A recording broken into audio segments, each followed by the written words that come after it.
المكي المدني الابتهامي السيد الوحي والسراج المزي والكوكب الترقي صاحب البقاء بی اے بأرض المدينة أبي القاسم محمد آله الطيبين الطاهرين المعصومين أما بعد فقد قال الله تعالى في كتاب المبين بسم الله الرحمن الرحيم قل لا أسألكم عليه أجرا إلا المودة في القربى لیکن سلوات پڑھتے بابا سے پڑھا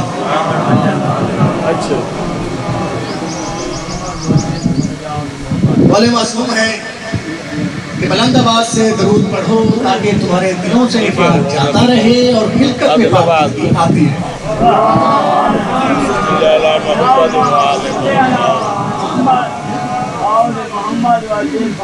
عزیزان محترم، ہم اس وقت کائنات کی عظیم الشان عبادت میں مصروف ہیں اور خدا بند کریم آپ کی اس جلیل القدر عبادت کو اپنی بارگاہ میں قبول و مقبول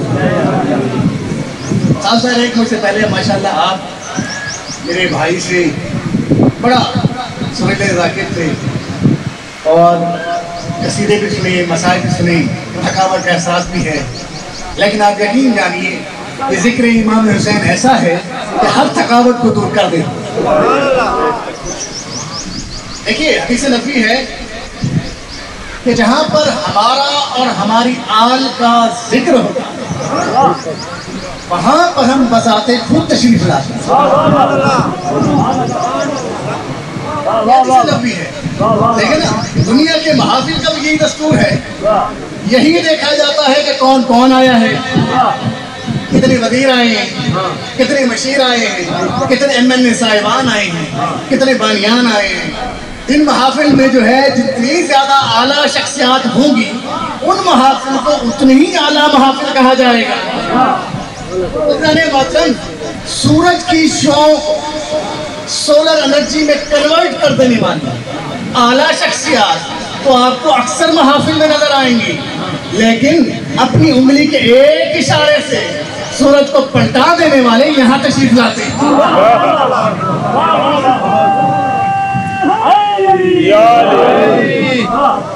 شکل بنا کر، ایگل گاڑیاں بنا کر چاند کو تسخیر کر دینے والے اعلیٰ شخصیات آپ کو اکثر محافل میں نظر آئیں گی، اگر اپنی آنکھوں کے ایک جھپک سے چاند کو دو ٹکڑے کر دینے والے یہاں تشریف لاتے ہیں۔ محترم، ابھی میں نے آپ کے سامنے اللہ کی وہ کتاب جس میں کوئی غیب نہیں ہے، کوئی عیب نہیں ہے، جس کے الفاظ صحیح، جس کا ساکن صحیح، جس کا سکون صحیح، جسے حق میں اتارا ہے، حق پہ اتارا ہے، حق جس کی تعلیمات ہیں، حق کس کو لانے والا ہے، حق کس کو پہنچانے والا ہے، لہذا کسی کو یہ حق نہیں کہ وہ اسے ناحق کہے۔ اللہ کا یہ ارشاد ہے، قل کہہ دو کہ میں تم سے کوئی رسالت کا اجر طلب نہیں کرتا سوائے اس کے کہ میرے قربا سے مودت رکھتا۔ بڑی مشہور و معروف آیت ہے، اس کا ترجمہ ہمارے بزرگوں کو تو خیر یاد ہے، بچوں کے لیے جو ہے میں گفتگو کیے دیتا ہوں۔ عزیزان محترم، سرکار دو عالم نے اپنی ساری زندگی جو ہے میرے محترم صاحبین، سرکار دو عالم نے اپنی ساری زندگی قربا اور قربا کے متعلقین کا تعارف کرانے میں گزار، جن کے نام کی یہ مجلسیں ہوتی ہیں، جن کے نام کے لنگر چلتے ہیں، جس کے نام کی سبیلیں چلتی ہیں، اس کا تعارف سرکار دو عالم نے کبھی شانہ اطہر پہ سوار کر کے بتایا، کبھی کمر مبارک پہ سوار کر کے بتایا، اور سرکار اپنی زلفیں اس ننھے شہزادے کی مٹھیوں میں تھما دیتے تھے اور فرماتے تھے کہ میں تیری سواری ہوں اور یہ میری زلفیں نہیں ہیں بلکہ تیری سواری کی مہار ہیں۔ اب آپ یہ مجھ سے بہتر جانتے ہیں کہ مہار کسے کہتے ہیں، کہ جہاں چاہو سواری کو روک دو، جہاں چاہو سواری کو چلا دو، جہاں چاہو سواری کو موڑ دو۔ اب میں اپنے بھائیوں سے اتنا پوچھتا ہوں یہ کون مڑ رہا ہے حسین کے اشاروں پہ؟